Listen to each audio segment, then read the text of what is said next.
Hi ladies, welcome to day one of your 7-day challenge where we're going to balance your hormones and burn more fat. So my name's Natalie if we haven't connected just yet, and I'm super excited to really just dive straight into your metabolism today and really squash some old beliefs that we have around our metabolism, around eating, dieting, calories, all sorts, because basically the old model that we've been using for decades is this calories in, calories out model, right? So it's very linear, it's very, A minus B equals C, basically. You have to follow this model to get this outcome. And then what really happens is if that's not working for you, you feel like you must be lazy, like you're not working out enough, or you must be eating too much. So you basically feel like there's something that you were doing wrong, which is not right?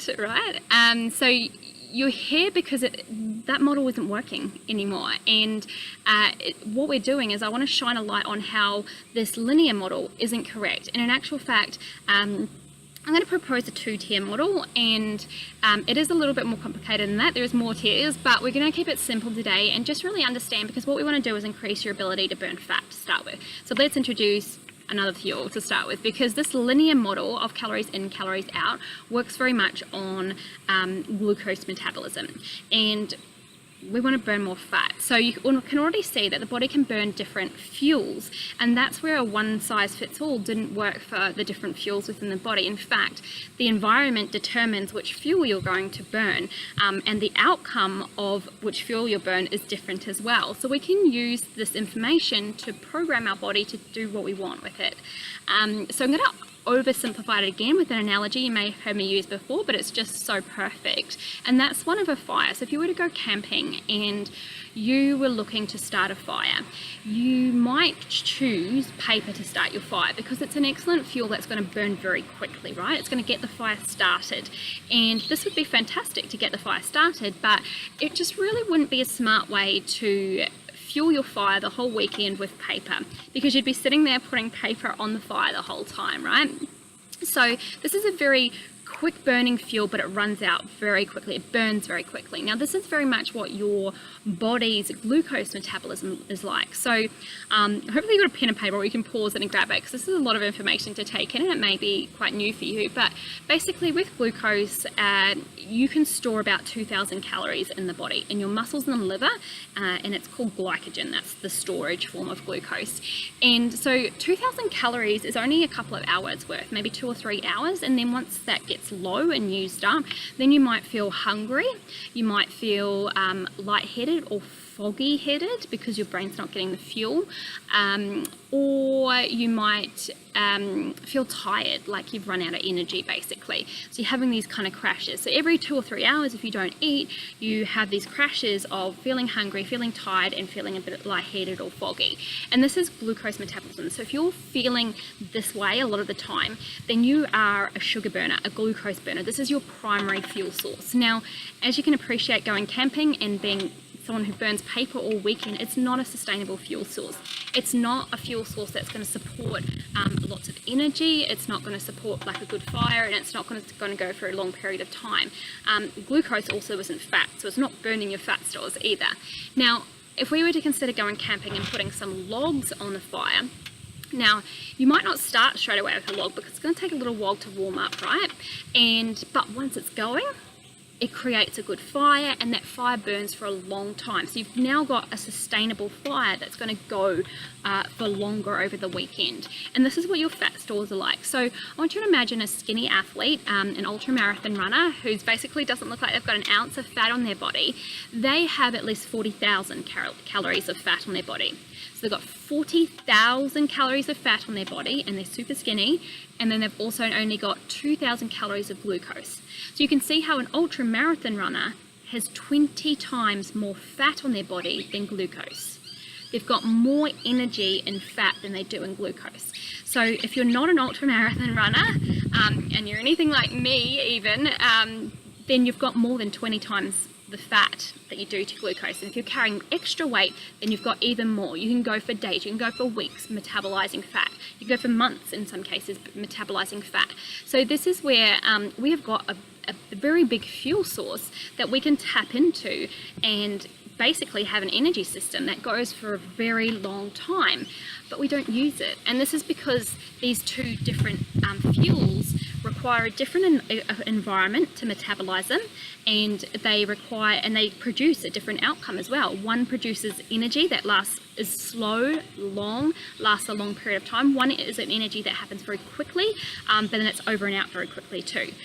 So hopefully that kind of makes sense. So today is really about understanding the different ways that we can metabolize fuels and the different ways we can influence them. So I want you to kind of come back to our old model of calories in, calories out. Now, if you restrict calories and the conditions or the environment still suggests that you're a glucose burner, you basically run out of fuel. As you do, you use up that 2,000 calories of stored glycogen, and then the body's empty. So you get hungry, you get tired, or you get foggy-headed.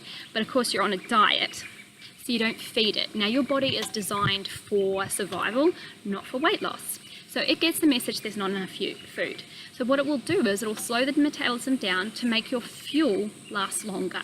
So this is why in your 20s and 30s you might be able to diet and exercise to lose weight, and then in your 30s and 40s and 50s even, suddenly that doesn't work anymore, and that's because the metabolism is slowed down. So you can't eat the same foods that you did before because the body is preserving them to make them last longer. So basically, if you start to eat more, then, or even just eat the same as what you used to eat, the weight starts to come on. So this is why that model doesn't work. So we're here to speed up your metabolism again, so get it sped up, but also get you to burn more fat. And this is where you kind of got to make a decision. And I don't know if I want to say decision, but understand that we've got different fuels, and anything that you're doing on a daily basis is going to be using one of those fuels primarily. Again, there's more to it than that, but so it's about going, okay, what is the lifestyle I want to live to encourage the metabolism of different fuels? And I'm going to dive into burning fat and the conditions to open the fat cells and be able to burn that fat more tomorrow. But what I want you to consider to start with is these two different fuel sources. Now, when I talked about how this challenge is a little bit different, in the past I've kind of gone, okay, choose one or the other. Do you want glucose, do you want fat? And absolutely you can do that. You can become a fat burning machine, and there's certainly many women that I've helped basically switch their metabolism over to fat metabolism. Now the benefits are absolutely incredible because you're burning fat, so the excess weight just falls off. You're tapping into that log, so you get like at least 20 times the energy source, so you're full of energy. The byproducts are very therapeutic and healing for the body, so they produce stem cells, they heal neurons, they're a great fuel for the brain, so suddenly you're like really alert. So it's a fantastic system, but it's not the only system. And this is the very linear approach that I used to take as well. And what I feel as, especially as women, we flow in these beautiful cycles. We have our moon cycles, we have our periods, we have even these cycles through life. So even if you've gone into menopause, there's still we're going into another cycle, right? And it's important that we honor this in our lifestyle and our dietary behaviors as well. And as we do this, we can optimize the energy within our body, the flow within our body, so we work smarter rather than harder as well.